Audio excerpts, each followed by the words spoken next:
welcome to episode number 153 of Big Red Barrel Geek Speak, a place for all your nerdy needs on BigRedBarel.com. My name is Joe, and lucky you get me as the host for this episode. Yay! I'm sorry. Joining me is the wonderful Alex, the Baroness of Butts. The easy ass. The easy ass. That sounds okay. bad. Did you see what I did there? Did you see what I did there? That Dun, sounds... dun. Nobody wants an easy ass. Anyway, and also, you've heard his dulcet tones already, but we have with us the dangerously darling Diarmuid. Hello there. Yeah! How's everybody today? Good. Saturday. Sleepy. The weather's quite nice today. Not nearly as tired as it was throughout the entire week. Yeah, this week's been rough. Which is not too surprising after our exertions. Words. After our exertions last weekend. Yeah, knackered. Yeah. So. Well, let's just quickly start with that, because that's sort of important. How did Extra Life go, guys? It was alright. Yeah, made it through. We smashed our target, didn't we, Di? Yeah. Di, you tell them all about the monies, how much money we raised. All the monies. I think All our the target monies was in the like world. $2,000 for the team. And I think we got, right now we have something like $2,038. So we've hit that target. And I believe both you and me hit our targets as well. So we were sailing. Yeah, it I was smashed really, really mine. good. I went about $100 over my target, so I was really quite pleased because it's the first time I've done 24-hour charity marathons before, but this was my first Extra Life and first time actually streaming the entire thing. And yeah, it was great. And I just, from a personal standpoint, I just want to say a huge thank you to everyone that supported, chipped in some money, and watched the streams as well and kept me going through those midnight hours. There was a certain point in the stream where I had to just stop talking and just be quiet because obviously Davo went to bed, so I had to it was like a silent stream, and so every now and again someone would pop in and be like, just pop it in to say hey and well done, keep going, and I was like typing thank you, I can't say thank you on the stream because Dave's asleep, but thank you kind of thing. And Thankfully, everyone in our household was taking part, so Sean and Matt were up with me, so I didn't need to pipe down. But that didn't mean that towards the end of the night I didn't lose energy and just didn't talk anyway. Yeah. Did it get a bit weird for you? Like for me, I decided for the last 2 hours of the stream in my infinite wisdom to play No Man's Sky, so it all got a bit weird. Because obviously I'd had no sleep and I was like, what is happening? I'm warping in space. That's oh God. For us, for me, I've done this for a few years now. So around 2:00 is when I start to die inside. Yeah.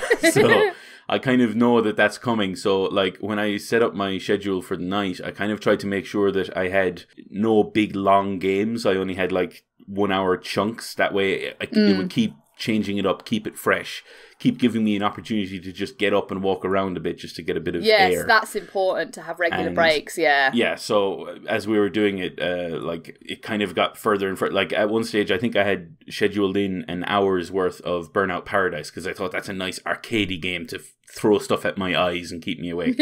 I barely lasted half an hour on that, and before I changed over to Rocket League, before I then changed over to Call of Duty, and it was just all a bit of a mess. But we got there. See, I did kind of the opposite, and I played basically the entirety of Uncharted: The Lost Legacy through the 24 hours, which is an amazing game, and I'm so mad at myself for not playing it before now. By the way, why is that not in the agenda? Because, I mean, it's like an old game. It's been out for a year. Does not matter. Did you see my topics in the agenda? You're allowed to put whatever freaking shit you want. It's a great game. It's possibly my second favourite Uncharted game after number 2. So yeah, brilliant game, really loved it, and it kept me going in the but what, a cause for hilarity was I was in my, again, infinite wisdom, decided to play it on hard, because I always play Uncharted games on hard, because I usually do the platinum, which means you have to play it on crushing, and to do that, to give yourself any sort of chance, you want to play it on hard first, so you're kind of semi-prepared.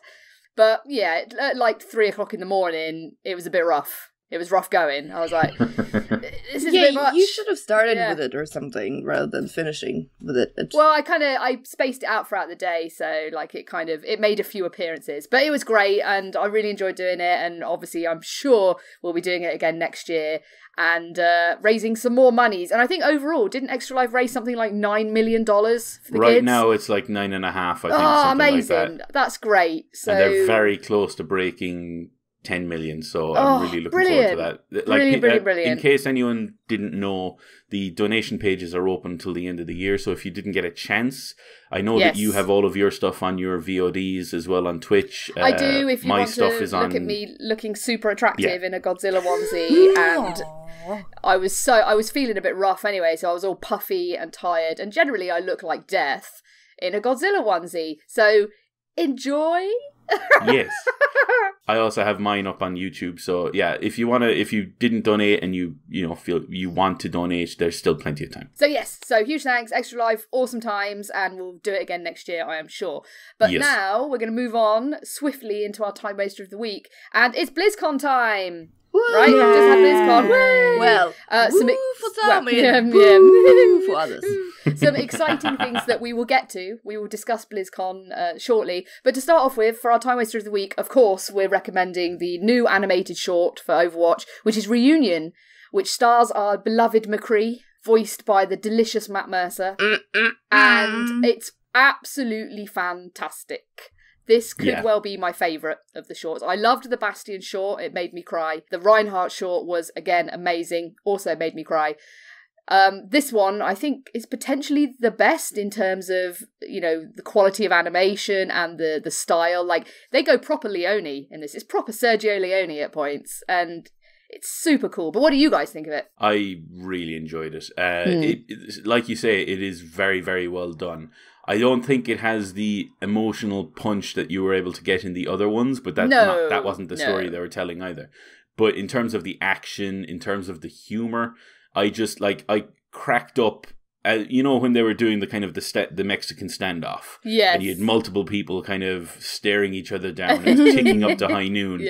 And then the camera goes to Bob, the new Omnic character, and you have just the oil sweat coming down his forehead. I laughed so hard. It's outstanding. Like, it's so well done, and it's a brilliant introduction to the Ashe character, which we will discuss shortly. Indeed. So, Alex, have you seen it? Have you watched the short? No, I have seen it. I watched the short. My problem with the short was because my brain is stupid. There's nothing wrong with the short. The short is perfect.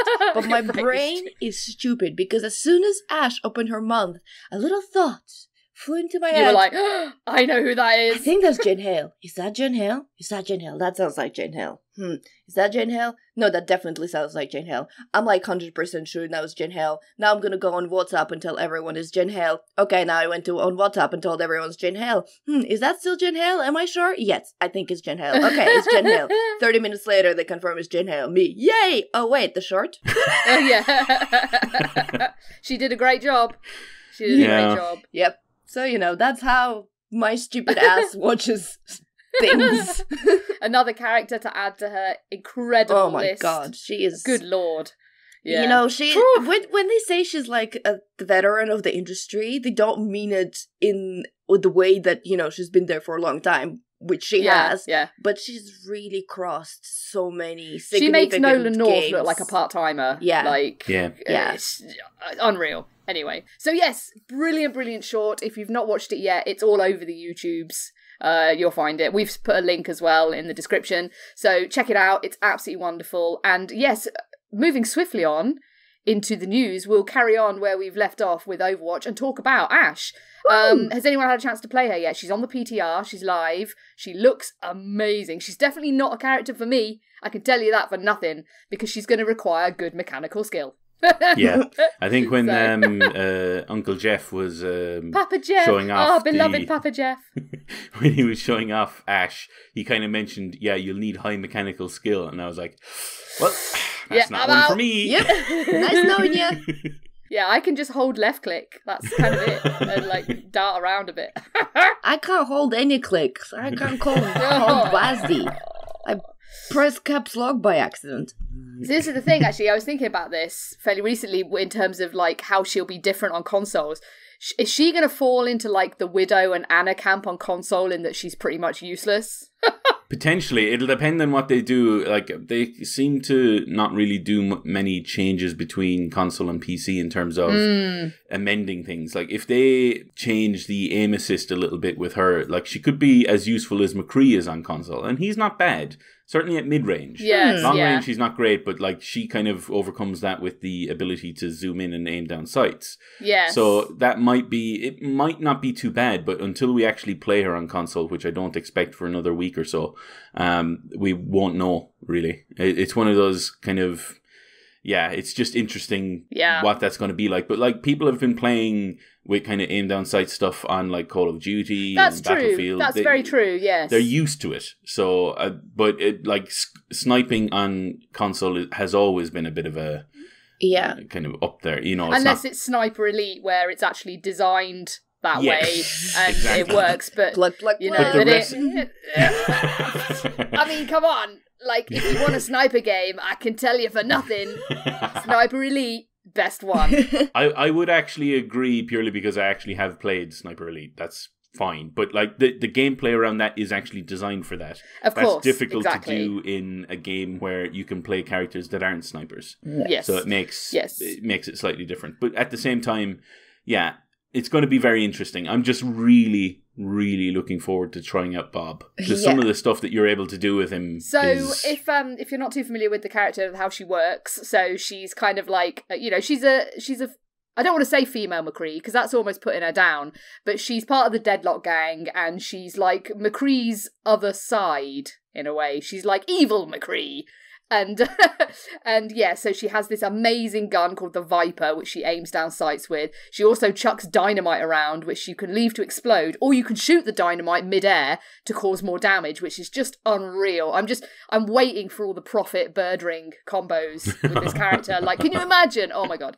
But yes, and her ultimate is Bob, who we mentioned before, that appears in the short. Wonderful AI robot companion Bob. And his ultimate, basically, she has to aim him, so she kind of fires him in and goes, Bob, do something! And he comes rolling in, and he's got like 1200 HP and is just shooting all around the place. Mm-hmm. Does the player actually play as Bob, or does he just leave independently? Yeah, he's independent. And all he does is charge forward, hit some obstacle, whether that's enemies or a wall or something, or just goes a particular distance. Then he just stops in place and kind of turns into almost a turret. Okay. But you can't control the turret. So, like with New Torbjorn, if with your turret, you place your turret, and then if you shoot at someone, the turret will follow your targeting. So say you're shooting at a Farah, the turret will continue to shoot at the Farah until you pick another target. So it follows your target priority. Okay. Bob won't do that. Bob is independent. He'll just target whoever's nearest, I think. Yeah. So there'll be lots of screaming, Bob, who are you aiming? You're aiming at the wrong person. Kill that person, Bob, Bob. what are you doing, Bob? Bob, stupid Bob. But Bob is actually another player in terms of the team. Yes. So he is a 7th player, which means so you can heal him. He can be healed. He can be boosted. He can be boosted. Oh my god. That sounds He can take the point. Yeah. He can take the point. He can take the points. You can just chuck him on the point. I love it. I've seen videos of it on Reddit. He can take the point. He is basically just another character for however long the ultimate lasts, which I think is about he doesn't 15, last long. 20 it's like seconds. 8 seconds or something. Is it 8 only? Yeah, it's not a huge amount of time. Maybe I was looking at videos where he ran a lot longer. I think once he's in position, like he runs in and once he plants himself, I think it's around 8 seconds. I could be completely wrong, but that's what I kind of have sort of picked up from videos and stuff. But he's mental, and I feel a nerf in the future for Bob. It'll depend on how the PTR is going. Obviously, we don't know about that, but you do. I mean, 1200 HP is nuts. Yeah, like that's seems more quite than large. a Rage Winston. That's a lot. That's like hamster on fire. Crazy. 'Tis crazy. So super exciting new character. I think she's kind of G'd up the Overwatch community a little bit because everyone was kind of feeling a little bit lackluster after the Halloween event. So it's nice. Hopefully we'll get her fairly soon. But yeah, she's on the PTR now. So if you have the PTR, go and check her out. BlizzCon question related to Overwatch. So there was I haven't watched BlizzCon because I didn't have time. Sorry. That's all right. But there was a leak right before which did outline a bunch of things, including, the new character. But it did say that they are thinking of a story mode. Did that That did not happen, did it? No. That leak was pretty much balls. Yeah. If it's the one that was on 4chan, that I think... I have no idea where that was. I did not see it on 4chan, I'll tell you this now. But, no, there was no other real announcement. It was just Ashe, really.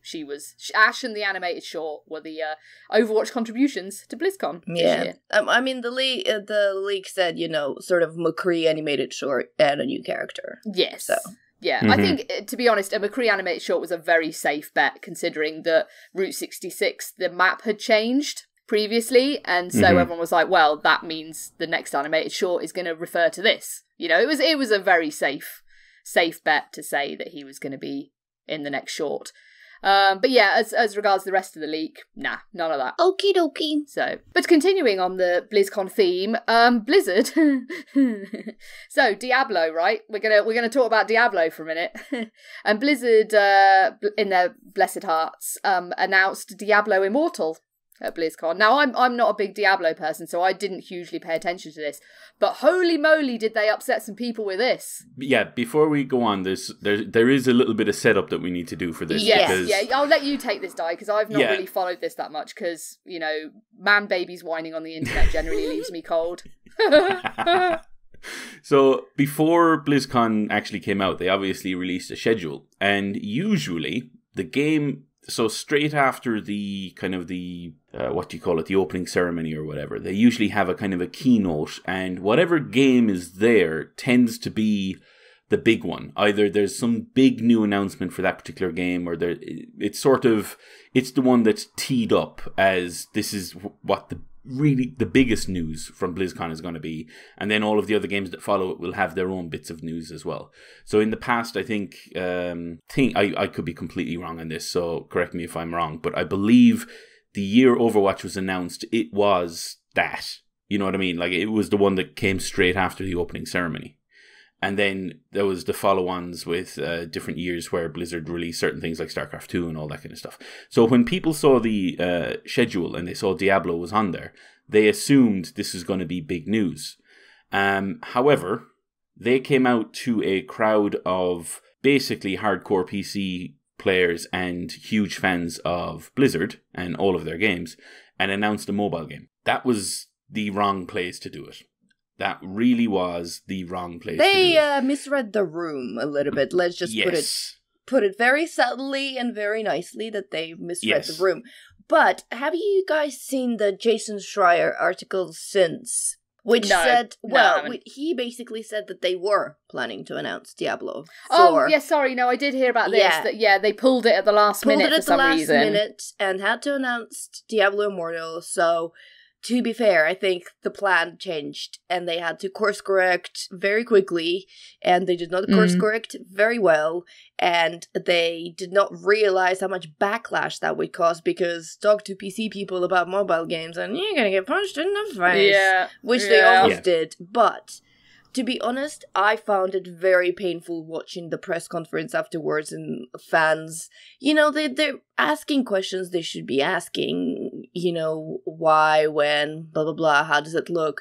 But just the way a lot of people were doing it and how they were phrased, that was a bit uncomfortable to watch. That's the thing, that's my kind of issue with this from what I have read on it, is that it's all well and good to have grievances with what they did and to be disappointed, but the way that the community has kind of gone about expressing that has left a lot to be desired. Like, you don't need to resort to that level of vitriol, just chill your boots. They're doing Diablo 4, it's okay. Yeah. Just calm thyself. I think that's what kind of ties into this. Obviously, the rudeness and the sort of just getting on the case of the people on stage who were there to promote their game. They probably didn't expect to be on the big bloody stage. They were just there to kind of make the best game they could and promote it the best way they could. The fact that it's possible that there was a Diablo 4 reveal that wasn't shown is a kind of a bit of a kick in the teeth, really. But the reaction from the fans was pretty bad as well. But we've seen it already. So we've seen, if you remember at E3 during Bethesda's conference when they released that Elder Scrolls Blades video, they were talking about, Elder Scrolls, a mobile game. They kind of went through it. They went through it on PC and VR and all these different things, which I'm sure many people in the audience were not fans of. It was okay. It was okay. I'll just add something about Bethesda, because look, this whole thing is about marketing, right? This is a bad marketing move on Blizzard's part. But Bethesda, even though, if we some lows and highs in their conference, they clearly knew what they were doing, because they're like, okay, we're going to announce Fallout 76, which is not our typical game that we want to push. So people will be a little bit confused and a little bit reserved. We may announce a mobile game here and there, but also, let us tell you, we're working on Elder Scrolls 6, a game that is typically Bethesda and let us show you some Doom Eternal. Yeah. So let us show you all this new stuff we're doing, but also let us reassure you in not just like a press statement, but in some kind of visual that feels more real, feels more marketing-like, that we are still Bethesda and we are still doing Bethesda things, even though we have these other things going on. And I think that was the right move in terms of marketing. And again, I'm not a marketing person, I have no idea, but that feels right to me. Whereas coming out and not even saying, like, they could have showed just the logo of Diablo 4 on that stage. I think they were unprepared. I think this change, like, if Diablo 4 was going to be, like, part of it, I think it got pulled, like they say, literally last minute. Yeah. And so they just were not prepared. Whereas Bethesda knew what they were going to be announcing. They knew what they had up their sleeve. And so they were much more prepared. And I've got to say, actually, when they announced Blades, I was there. I was at the Bethesda conference. And the atmosphere in the room was actually really positive. People were kind of, because they like the property, they like the IP. And also they know that Bethesda don't just chuck out garbage. They were kind of like, okay, they're doing something new. We know that you're going to say Elder Scrolls 6 at the end is fine. We'll go with it. And Blades, from all accounts so far, is actually really strong for a mobile game. But so can be Diablo Immortal. Like, we literally don't know. But it's, again, what I'm kind of alluding to here as well is different communities, right? The Bethesda community are possibly a hell of a lot more patient than the Blizzard community. I mean, they have to deal with a lot of bugs, so yeah. They need some patience. Yeah. They've kind of been bred that way. They've been prepared. They've been grilled for years and years of glitches. My memory is harking back to that wonderful conference now. That I was so lucky to be there. And that when they showed Doom Eternal, that is pretty much when I just had a crisis in the middle of the conference. I was just like, it's happening. It's really happening. New Doom. More Doom. And then everything after that was just, I was awash on a sea of hype and emotion. So maybe I wasn't the only one. But anyway, I mean, it did not go well for Blizzard, but no. Yeah. I also really don't like how the community responded in their tone. Nobody came out of it looking great. No, it's kind of just, And I don't know what they can kind of do from here other than kind of what they've already done, which is to say, look, just, it's okay. Just calm yourselves. It'll be all right. Yeah. What I feel bad is for, am I getting my faces and sources wrong? But the guy who announced it, right, he was working on Diablo 3. He basically the guy who saved Diablo 3. I can't remember his name. Yeah, I can't remember his name either, crikey. Right, we're talking about the same person. Like, some hardcore Blizzard lover is just gonna eat me alive here, but it doesn't matter. But the point being, I think he worked for ages on Diablo 3, right? And then he moved on, I guess, to the mobile game to have a bit of a relaxing time and be like, oh, there's less pressure in making a next Diablo game. Now he's got to deal with all this. Yeah, because imagine, like, this is another thing. And again, this is me sort of rehashing some of the stuff that I've heard throughout the week from other people more clever than me and thought, that is actually a good point. But imagine how much pressure making Diablo 4 is, right? Because Diablo 3 it wasn't successful at the start, but then it was so successful and it was so popular and it's so good and it's got such a fan base. Working on that game for the next one is probably nerve-wracking. So you can't blame a guy for going, well, I'm gonna go into sort of a nice, chill mobile project. Hang on. Not so chill anymore. Yeah, it's it was unfortunate, especially for the guys that were on stage that had to. I don't know why. Why did they do a Q&A at the end? That was just Yeah, they should have just stupid. like, thank you, good night, bye, run away. Run!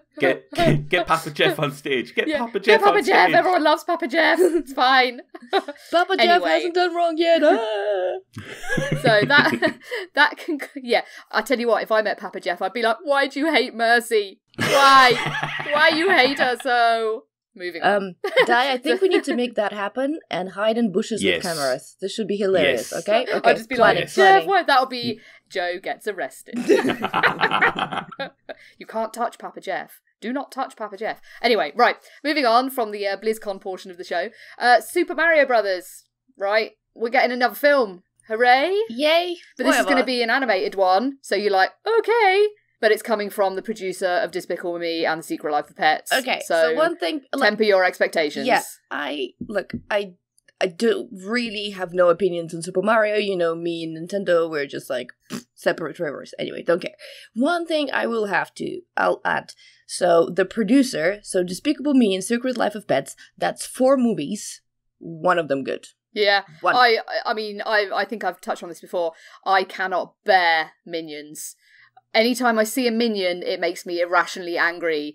So the fact that the producer who is responsible for those hell beasts is working on this makes me hate it already. And that's really sad. And I know that's on me.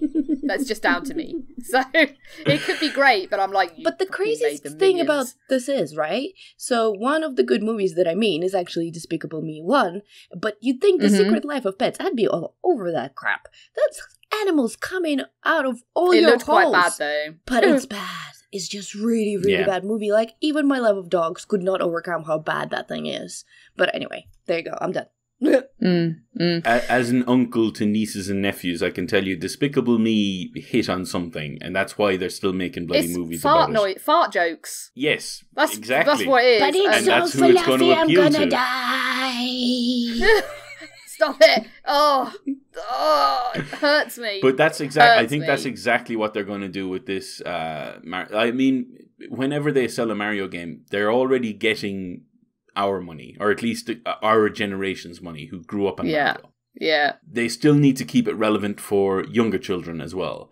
Making this movie and aiming it at that audience is going to God, it's not only make depressing. the money with this movie, but get people into the games again. Not that the games haven't been gotten into before, but you know what I mean. I know going what to you keep. mean. I know what you mean. It's going to keep that franchise rolling, especially with a younger generation. So this is, in my opinion, a smart move. I think people mostly forget the 93 movie. It's weirdly become a bit of a cult classic over the years. Like, Yeah, so that's- many people defending it, and I'm like, you need to take a long, hard look at yourself if you're defending that film. Bob Hoskins said it was the worst film he ever made. Yeah, And I agree. And easily.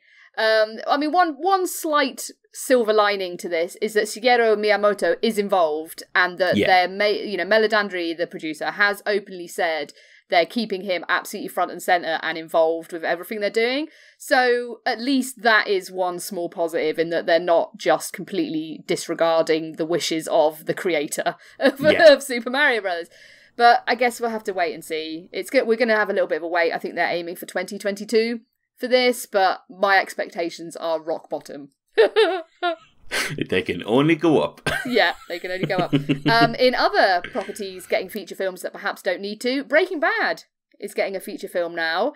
I don't know about you guys, I loved Breaking Bad. One of the greatest TV series of all time. Better Call Saul, its spin-off, is also amazing. And we're getting a movie. Can we have a confessional corner? Yeah. Have you never watched it? No. I have tried 3 separate times to watch Breaking Bad, and it just bounces off me every single time. Really? Di, can I Wow. join your confessional corner? Wow, oh my god, I am alone in the Breaking Bad fan No, club. but in, Big you Red know, Barrel. it's a weird one, because I'm watching it and I can appreciate all the things for which it is good. And it even holds me for some of the moments. But I think I watched maybe 2, like on my 3rd or 2nd try, I watched maybe 2 seasons or something like that.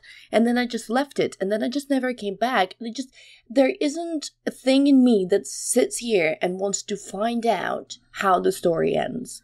Oh man, Like I can kind of imagine, and I'm good with that. I just like you, I can appreciate the skill. I love the writing. It's really, really good. My problem was the very first time I watched like only 1 or 2 episodes, and I was like, well, this isn't a show for me, so I'll leave it.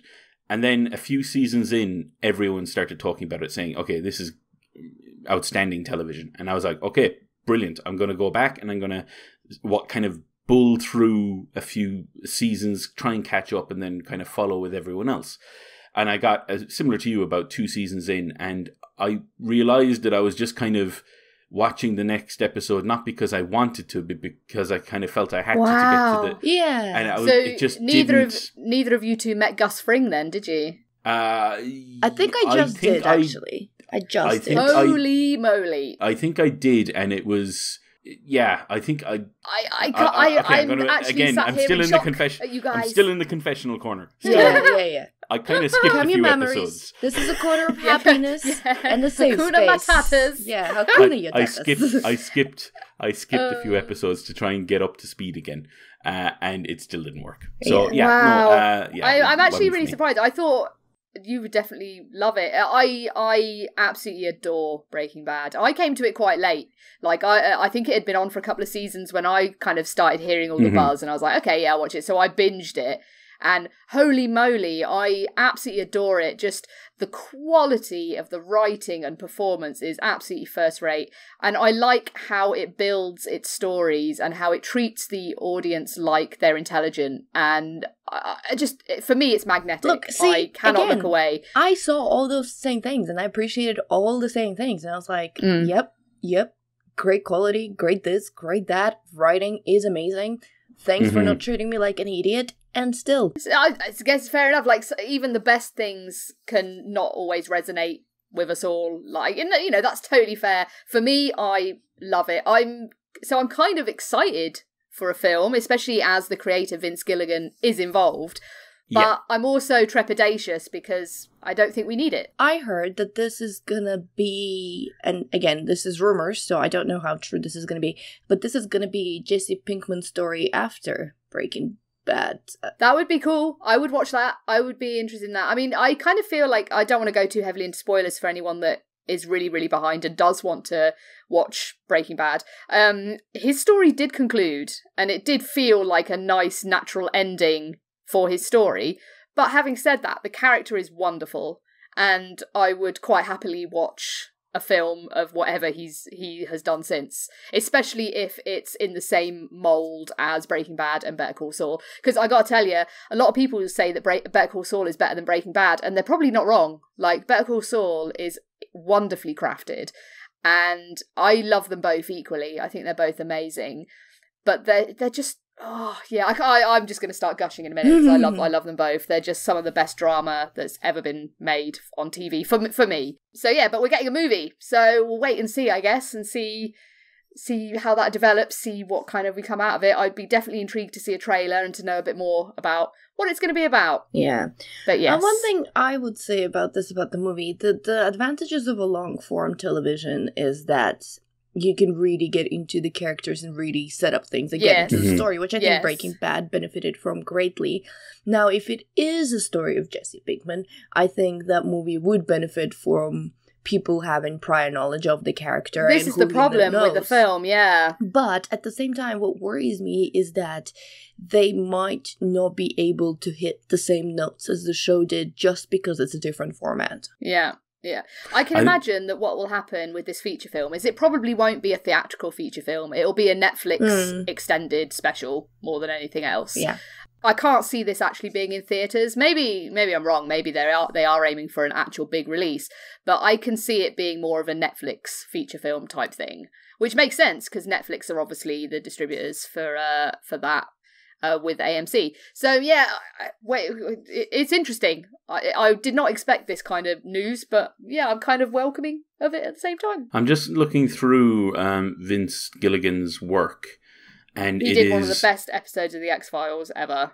Yeah, and I'm just looking through. It's all TV shows. Mm-hmm. Like, it's all TV shows, which could be a little worrying in terms of, like, obviously him being involved is very good in the movie, but you would need someone who is able to write movies because they are a different beast. You would need someone like that to be able to adapt a story for that character. But as you say, the prior TV show introducing you to the character and building them up and giving you a full 3D view of them will definitely benefit the movie. Absolutely. But anyway, we don't know much about it yet, just that it's kind of happening. So, and another thing that has been announced as happening, Paddington 3. Yay! So I immediately was like, yay! But then also, because it looks like the director of Paddington 1 and 2, Paul King, won't be directing this one, which is really, really sad news, actually, because he is a huge part of what made those first two movies so special. His style and his understanding of the character and the story of the world. Oh. I do hope that after 2 films, though, whoever ends up getting into the director's chair does have a blueprint now. To kind of work off of. Something they can kind of go, does this fit in with Paul's vision, but does this fit in with the Paddingtons that have gone before? And at least that way they shouldn't stray too far away from what made those first 2 films as good as they are. Oh, they're so good, aren't they? I love Paddington. Mm-hmm. Davo doesn't like it, you know. We have can discussions join Lauren about in this. the naughty corner. Where we're gonna give him some stern stares. I don't understand how you could not like it, how you could not love it even. He's just... Where is the naughty corner in relation to the confessional corner? the other side of the room. Yes. It'll be like that scene in the Blair Witch Project where people are just looking in the corner of the room, right? No, I mean, more Paddington for me is a great thing. Yeah. Like, if it has as much of the same talent involved as in the previous 2, then even better. And, you know, maybe he will turn around and direct. Who knows? Maybe he'll kind of be involved in the development of it and be like, you know what? I will do it. And that would be great. But who knows? David Heyman, who's the producer, who I know because he produced all the Harry Potter movies, is still staying on, and he did say that Paul is going to be involved because I almost think like it's Paul King's baby. You can't imagine it. He shaped those movies, and by the way, I know we said it a million times, but if you're having a bad day, watch Paddington 1 or Paddington 2. It doesn't matter. Both of them. Double bill. Yeah. Just double bill. Double bill. I did that not long ago, and it was wonderful. And to be honest, I haven't known that many movies where I literally could not tell you which one is better, Paddington 1 or Paddington 2. Like, I love them both equally. Gosh, yeah, I don't know. They're both so good in same ways, but also different ways, and you can't explain it. So, you know, not having Paul King there is kind of a little bit worrying, a little bit upsetting, just because we know that what he does works. It worked 2 times in a row. Like, that doesn't, you know, it's like the lightning struck twice, literally, with Paddington. Yeah. So, you know, if he was attached to there, I would be all over Paddington 3. And I mean, I'm still gonna be all over because that series got me now with its adorable and it's with just good vibes and great attitude. Like that's exactly it. They're all about good vibes, and they're the perfect double bill to watch just to raise your spirits and kind of, you know, we live in very dark times. Like, there's some shit going on right now in the world that is horrible. And you can get really despondent and feel full of despair at the nature of the world and your fellow man. But then you put Paddington on and everything's okay again for a couple of hours. So yeah, bring on Paddington 3. As long as Paul King is involved in some capacity, then it can't be bad. You know, I refuse to believe that a Paddington movie with him involved in any capacity would actually be bad. So if it is bad, we're all going to go to David Heyman and give him hard stares. Mm-hmm. Yes, we're just... that's classic Paddington hard stare. Love it. So, that's our news for this week. We've rattled through it. There's some good news there. And now we're going to dive straight into our topics, which, again, we've got some interesting things to discuss. So, Diarmuid, you've been watching Castlevania. I have indeed. So, yeah, if you're not aware, Netflix have commissioned an animated version of Castlevania, the video game from Konami from years back, that they re-released a few times and whatnot. It is... The first season came out, I believe, in 2017, and it was disappointing. Not because of anything within the series itself in terms of like the episodes. They were really well animated, voice acted, directed, well written, all that kind of good stuff. The problem was there was only 4 of them. And oh, right. with only 4 episodes. That's not a season. That's a trailer, basically. A longer trailer. That's all it was. And it was kind of annoying because when I got to the end of the 4th episode, I was like, what? More please. That's it? More please. And I don't believe, I could be wrong here, but I don't believe at the end of that first season, they had actually announced that they had greenlit a season 2. And I was like, that can't be it. That cannot be it, because they had done such a good job of introducing the 3 main characters, Trevor Belmont, Pfeiffer Belnades, I don't know how to pronounce that, and Alucard, as well as Dracula. They had done a really good job of introducing those characters. Wait. Yes. Alucard as in from that old anime Alucard, or as in Dracula's son? Oh, okay, maybe we're thinking of different things. Fair enough. He is canon to Castlevania, so it's not like a new character or anything like that. I can't remember what it's called, but there's a pretty old anime about zombies where there is a vampire called Alucard who's pretty famous. Interesting. Yes. Let me check out the name. Oh, that's going to annoy me now. And it's all like, Alucard is Dracula backwards. Yeah. Oh my god. Oh, it's called Helsing. It's called Helsing. That's it. Yeah. Okay. And by the way, that Helsing that has one of the best openings and music ever. And it's weird as F anime, by the way. But because apparently only virgins can turn into vampires, otherwise they turn into zombies. What's up with that? Oh no. We're all doomed, guys. Zombie apocalypse comes. No sexy vampires for us. Oh dear. Yeah, that's bad. Mm-hmm. All right, just to tie it back into Castlevania, yes, Alucard does exist. He is the son of Dracula. I'll give you, unfortunately, to talk about season 2, which is what I wanted to do, I kind of need to not spoil. Well, yes, spoil season 1. But season 1 is 4 episodes, so if you don't want to hear that, skip about maybe a minute or two. Overall, season 1 is basically the setup of the story. So if you don't know, a young woman named Lisa comes to Dracula, to his castle. She's read about him, she knows about him, but she also knows that he's actually a man of science. Because he's lived so long as a vampire, he has gained all of this knowledge, and she wants to become a doctor to actually help people. So he kind of likes her courage, like he doesn't seem scared of him at all. And he kind of likes that. So they start developing a relationship, and eventually they fall in love and they actually get married. About 20 years later, it turns out that she's been helping people in the region using actual medicine, like not just the leeches and stuff that they did, back then.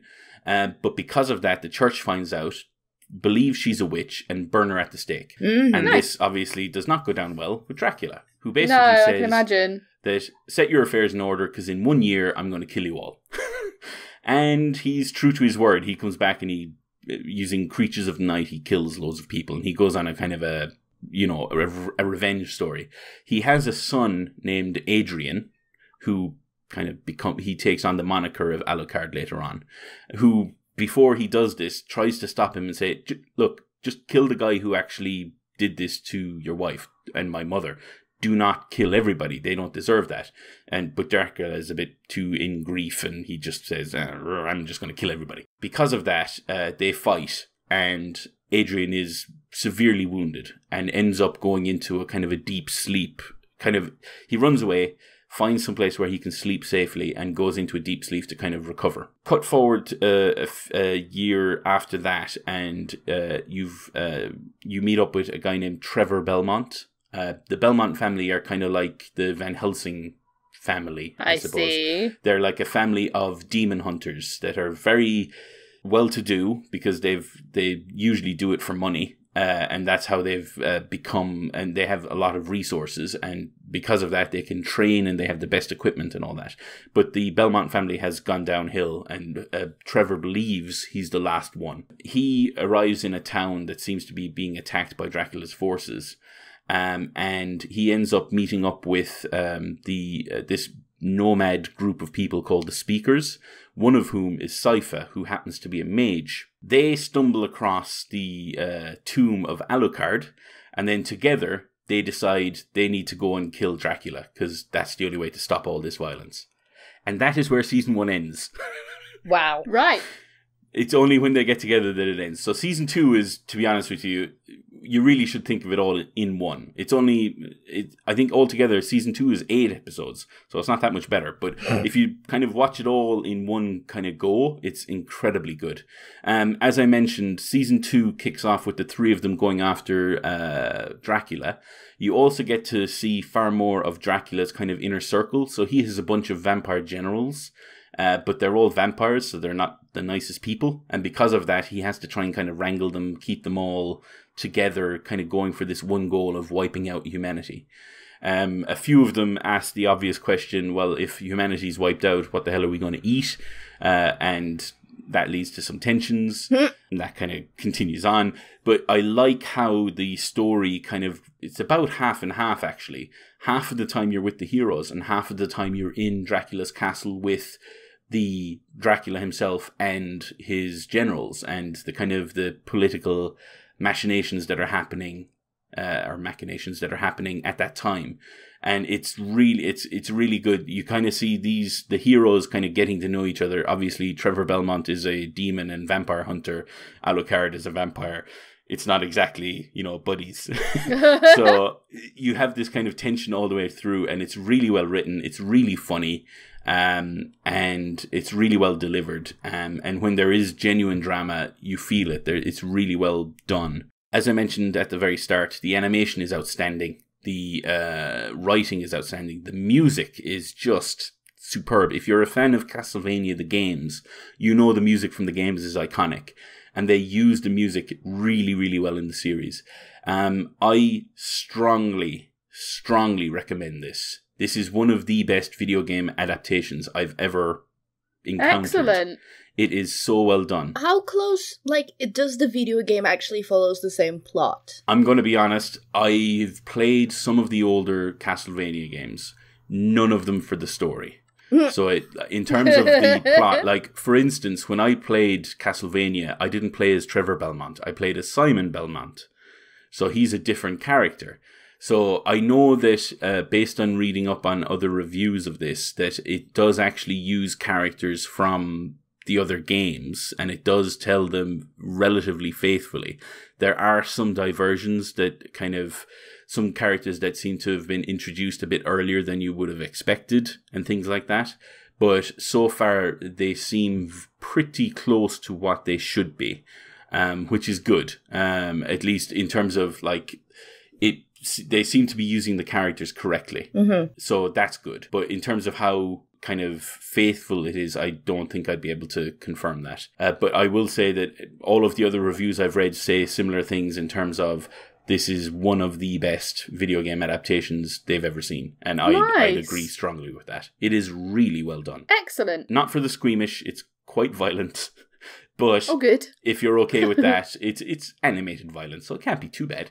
Well, no, it is. It's really violent. But it is really well done. Really, and the quality of everything, animation, sound, everything is just top notch. Great. Okay, so that's Castlevania. And that's on Netflix, right? It's on Netflix. It's available now, and get it watched. Lovely. So from one Netflix property to another, I'm going to talk about The Chilling Adventures of Sabrina. And Alex, you've watched a bit of this too, right? Yes. Well, we talked about it very briefly 2 weeks ago. Yes. But I think you've done watching it now. I'm still trying to catch up. So Davo and I binged through it. We watched the whole thing, and it's all right. It's pretty good. I've got some reservations, which I'll get to, but we'll start with the good stuff first. So this is obviously an adaptation of the Sabrina Spellman character from Archie Comics, Sabrina the Teenage Witch, that we've had before as a much more light-hearted sitcom series starring Melissa Joan Hart way back when we were all teenagers. Crikey, seems like a long time ago now for me. And so this is a slightly more, I wouldn't say adult, but more kind of slightly serious in tone adaptation. It's all over the place, right? Because it's definitely a teen thing, right? It's a teen drama, it's a school drama. It's surprisingly gory. Like the episode I watched yesterday, which for Joel, to give you a reference, it was about the sleep demon thing, was pretty gory. Yes. Pretty surprisingly gory. It does touch on some themes that I wouldn't say are for like for more. Exactly. Yeah. So Yeah. I can't really pinpoint it anywhere. Yeah, this is my big reservation with the series, actually, is that I'm really enjoying, or I have enjoyed a lot about it, but the tone is all over the place. Like, it can't really fully decide, whereas if it wants to be super adult and serious, or more lighthearted, kind of teen sort of romance comedy drama. And it's kind of a bit jarring at times. Like, you know, one scene you'll have Sabrina joking around with her friends about something, and then the next scene you'll have them talking about some cannibalism or something like that. And it's kind of, it is a weird mix. And maybe that's kind of what they were aiming for, and maybe that's okay and fine, but it is jarring at times. But, you know, that aside, the rest of the series is really, really strong. The performances are great. Like the newcomer Kiernan Shipka, who plays Sabrina. She's been not in a few newcomer. things She was before. in Mad Men. No, she was in she was played. I didn't really watch Mad Men because I cannot bear any of the characters in that show. But well, neither have I. Mad Men. But still, that's where I heard her name from. But she's like 18 years old. She's kind of, you know, a young actress, and she does a great job as Sabrina. I've got to say, at times I really didn't like Sabrina at all. Like, she wound me up the wrong way in terms of her attitude towards things. But that's okay, because she's like a very complex character, and she's layered, and she has a lot of stuff going on and a lot to deal with. And so that's kind of all right. My weird brain comes in here at different points in the series. But from some angles and from some things she says, or the face expressions she makes, she reminds me so much of Emma Watson. It's ridiculous. Yeah, is it just me? Yeah, I can see that. No, I can see that. It didn't occur to me at the time, but now you've said it, I can understand that. But she's great. I mean, she's great in the role, and it's a really fascinating role, and it is well written and well put together. And the supporting cast are great too. So we've got people like Michelle Gomez in the supporting cast, who was Missy from Doctor Who, and she's amazing. Like, she's excellent value in anything she's in. Other people like Lucy Davis does a great job. The great Miranda Otto that we all love from Lord of the Rings, she's wonderful in this. And so it is a really well-rounded cast of great actors doing great stuff. Visually, it's pretty stunning. Like, the production values are really quite high. I know that there's been some controversy about some of the blur effects that have been added on certain things, with people saying they're a bit too much. At times, they perhaps are slightly overdone, but for me, it was okay. Like, it wasn't too much, and it did kind of... It gives a certain atmosphere, sort of yes, like surreal kind of feeling. You can kind of forgive it there because it sort of fits. Like, if it was completely out of the blue and it was a different theme and a different atmosphere of the show, yeah, I would agree that it's super jarring. But for this one, I'm like, okay. It was fine. It was fine. It's perhaps a touch heavy-handed at points, but generally it was not a problem. So yeah, it's a really pretty good series. I enjoyed it, and I don't want to talk too much about what actually happens, because obviously the pleasure is in the enjoyment of discovering it yourself when you watch it through, because she does go on a bit of a journey, and it's quite an interesting one, and they've definitely opened up for another series. And yeah, as a starter, as an introduction to this character and to the way they're showing this world, it works really well. And so yeah, it's not like, for me, it's not like a super you must watch this recommend, but if it's the kind of thing that floats your boat, then check it out. I mean, it's a companion piece to Riverdale, but don't let that put you off. Yeah, and don't watch Riverdale, you don't need to. No, you don't need to have anything to do with Riverdale. You're not going to miss out on anything in this because you've not seen Riverdale. And for my money, from what I'm aware of, this is massively superior.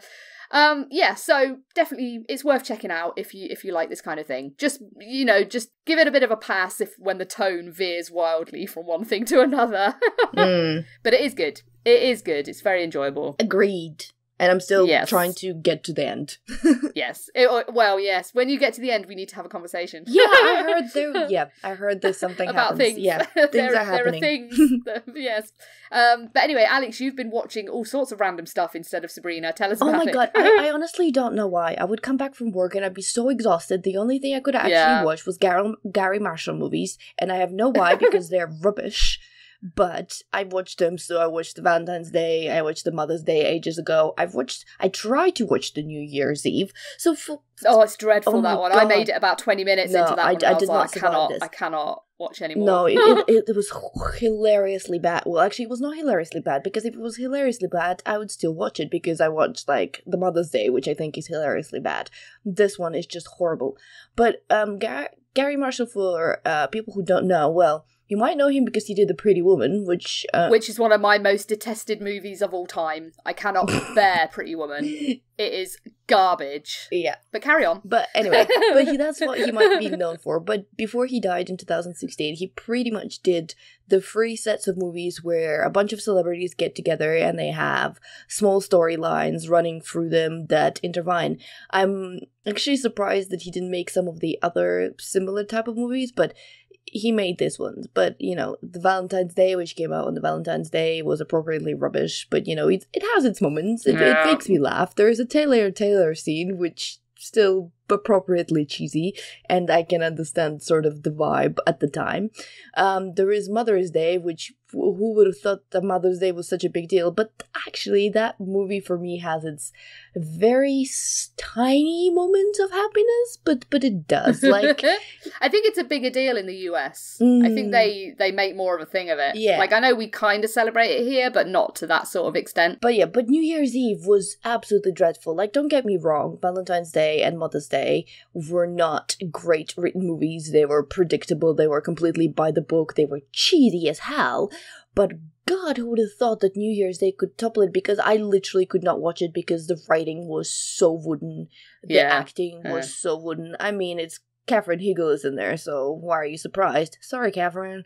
But you know, that kind of thing. What amazes me is that all the great, amazing actors he does manage to get in there. How does he get these people in his film? How? I don't How know. did that happen? Look, just let's give me a sec. I'll bring up New Year's Eve, and because I want to read to you some of the cast. Yeah, some of the cast is unreal. Oscar-winning casts as well. Can you load, please? Okay, this might take a while. Is this like the movie? What's it called? Movie 20? Yes. Whatever it is. Yes, movie. Your man just had worked with so many people. He was able to call in favors and get some really, really big talent in this utterly unfunny Do you think, film. like, for, like, Garry Marshall, maybe he had, like, dirt on all of these people? Like, maybe they all witnessed a murder together, like, you know, the one on the Orient Express. Maybe that's it. Maybe he knew that they had all murdered someone, and it was like, well. So, Michelle Pfeiffer, who, in my opinion, is wonderful in everything except that movie. She's horrifically bad. Yeah. And you've got Michelle Pfeiffer in your movie, and you make her look absolutely atrocious. Yep. Why? Oscar-winning Halle Berry. Yeah. I'm sure he won an Oscar. Robert De Niro, has he won an Oscar? Robert De Niro, yeah, just a few. Yeah. Just, you know. I mean, I love Sarah Paulson, but I'm not surprised she's in there. They got John Bon Jovi, Sofia Vergara. I mean, Ashton Kutcher is pretty much in all of them, but whatever. Sarah Jessica Parker. Hilary Swank is in it, I think, as well, isn't she? An Oscar-winning Hilary Swank. I mean, what? How? What the hell is going on? Yeah, I don't know. It's weird. Julia I Roberts tried to watch is in most of them. She's in Valentine's Day. She has made some absolute garbage, Julia Roberts, over the years. Like, she was in Pretty Woman to begin with, so... You know, I mean, she did alright with that one. She got famous from that one. Oh, it's such an awful... Oh, it makes me angry. That film actually makes me angry. I mean, look, the thing that saves Valentine's Day from all the criticism that you could ever say is that Eric Dane takes off his t-shirt in that movie, and that's it. That's Day Mate. Good. Anyway, and to finish that, I'd have to say that after I watched all that garbage and I made my brain just lose 20 points of IQ, I decided that I need to raise some and watched Easy A. And now that's a fun film. If you have not watched an Easy A with Emma Stone. Yeah. She's fantastic. It's a very old movie. It's a twist on what was that book called? The Scarlet Letter. Thank you very much. Mm-hmm. I just watched it. I should know. They say that name of that book like a million times there. Anyway, it's a twist on the Scarlet Letter. It's absolutely fantastic. It's got great sense of humor. It's got a front leading lady who is a teenager in a school, but he's not at all conventional, who's got a very strong personality, a story that goes to some wonderful ways and asks some wonderful questions. It's got some romance storyline going through that is fine as well. The thing that I love Easy A4 completely. And before I say that, let me just check so I get the names of things right, because I'm prepared. I mean, the only downside to Easy A is that it has Amanda Bynes in it, but, you know. Oh, yeah. Mm. But the thing that makes Easy A for me, one of the sort of the best movies out there, is Her Parents, which is Patricia Clarkson and Stanley Tucci, who are their parent goals. And I love my parents, but they're parent goals. They are unbelievably fantastic. So yeah, you should watch Easy A, and I'll end it here. Yeah, don't watch any of the Garry Marshall crap. No. Just watch Easy A. Yes. Yeah. Di, you've watched something that's probably definitely worth a watch from what I've heard. The Night Comes for Us, right? Yes. Okay, so I'm going to do this very quickly because I don't think this needs much selling. Yeah. It's on my list. I gotta watch it. This involves a lot of the talent from The Raid and The Raid 2.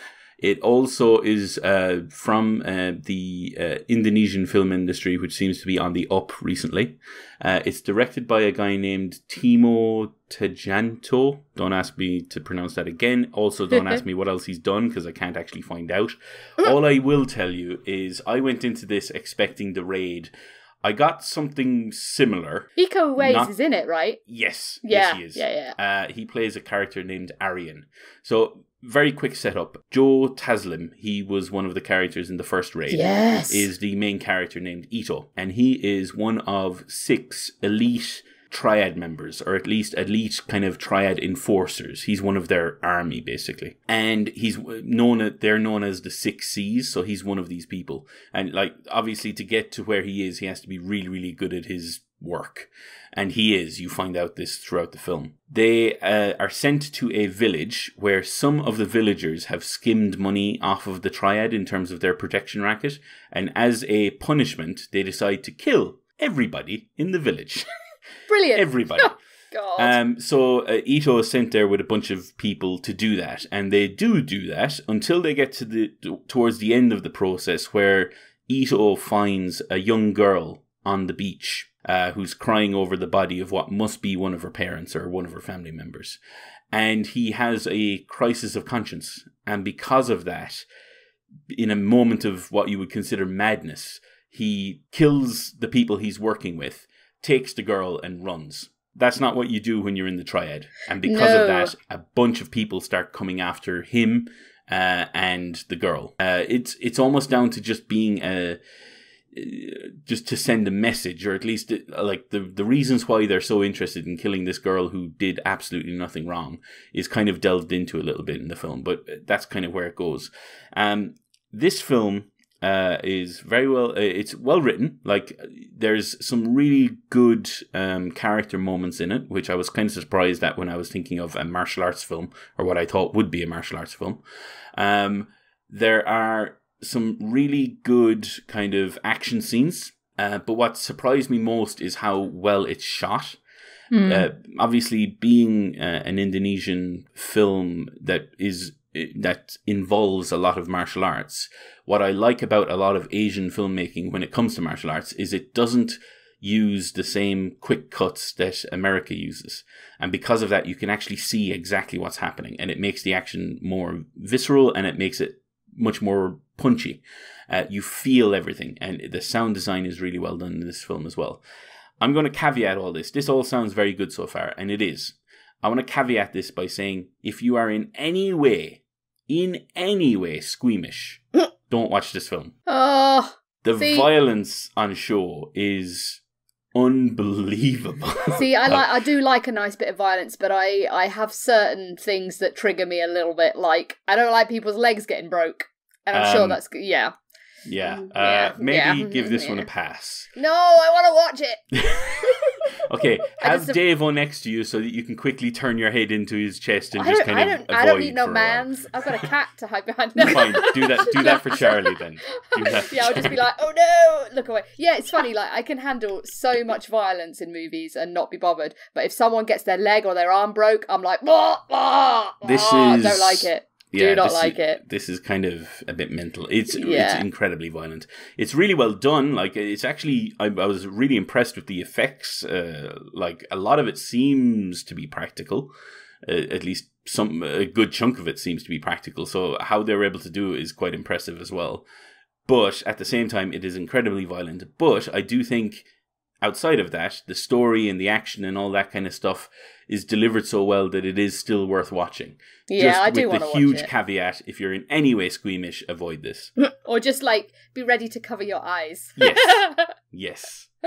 But yeah, I just wanted to say it's a really good film. Give it a watch when you can. Brilliant. Nice. Well, that brings us to the end of our topics. We've talked a whole bunch of different things today, but all kind of Netflix things. But that's fine. Netflix is good. We like Netflix. So, we've got a few shout-outs. Di, do you want to do the shout-outs for us? Yes. Thank you for listening to Stingo, Matt, Gabriel, Will Driver, and Freya Goddard. Way! So thank you very much for listening to episode number 153 of Geek Speak. If you'd like to get in touch with us, you can do so on BigRedBarel.com via our forum post for this episode, on Facebook, which is facebook.com/BigRedBarel, on Twitter, and we're at BigRedBarel there, and you can please use the hashtag GeekSpeak to help us find your tweets. Just makes it easier for us to keep track of the conversation. And please do talk to us there, we love it. You can also speak to us there directly by tagging us in with our own tags. I'm at Pixel Ritual. I'm a Dusty Tulip _.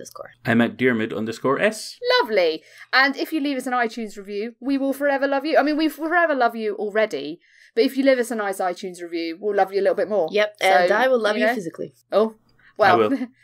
I will. Well, there you go. I didn't want to say we could promise that, but he will. It's okay, I had no problem with that, apparently. Sorry, Di. I'll just pimp you out to people for reviews. Yeah, we're just your pimps, Di. Just, why not? You had really cool hats and purple overcoats and all that kind of stuff.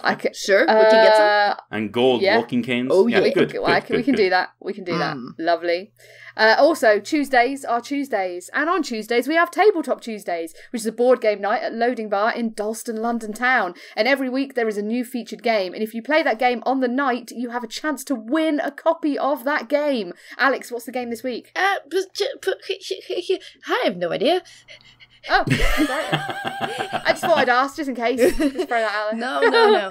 I'm wary of telling which game it is because I'm so busy to edit the podcast that by the time I edit it, it's not that game that I promised on the podcast. Oh, true. Yes, so, that's a good point. all I'm going to say is go to BigRedBarel.com. Top left hand corner of the page, there'll be a pinned article that tells you about the game, that has the video description and the list of all the other games that are loading. So you'll find all the details there. And if you are in Tabletop Tuesday meetup as well, there'll be information there as well. Brilliant. That's much better. Lovely. Thank you very much. Just a little super quick shout out for my own benefit. I'm still streaming. So at twitch.tv/Pixel Ritual, Monday, Thursday and Saturday nights at 7 o'clock. We're coming to the end of The Evil Within 2 at the moment. In fact, by the time this episode's out, we'll probably have finished it. So I'm going to be starting something new. I know what that is, but I'm not going to tell you yet. Tease! I know, right? I'm a dirty tease. But it will be something quite exciting, and it'll be something worth watching because I'll get quite angry with it. So please do stop by and say hey. I'm sort of over halfway towards being in a position where I can apply for affiliate. So then, once we do that, we can get badges and emotes and all that shit. So please do come and join. And if, just drop us a follow on the Twitch. Just that would really, really help me out. But anyway, that's it. I'm going to stop talking about myself now because it makes me really uncomfortable. I'm not very good at it. So, and with that, I've been Joe. I've been us this week. You've been us? Yes. I've been Diarmuid. Oh my god. Should I do that again? No. We're good. We're good. Oh my god. Okay. And that brings us to the end of our show. And we bid you goodbye. Bye. Bye. S? Huh? I'm changing it up.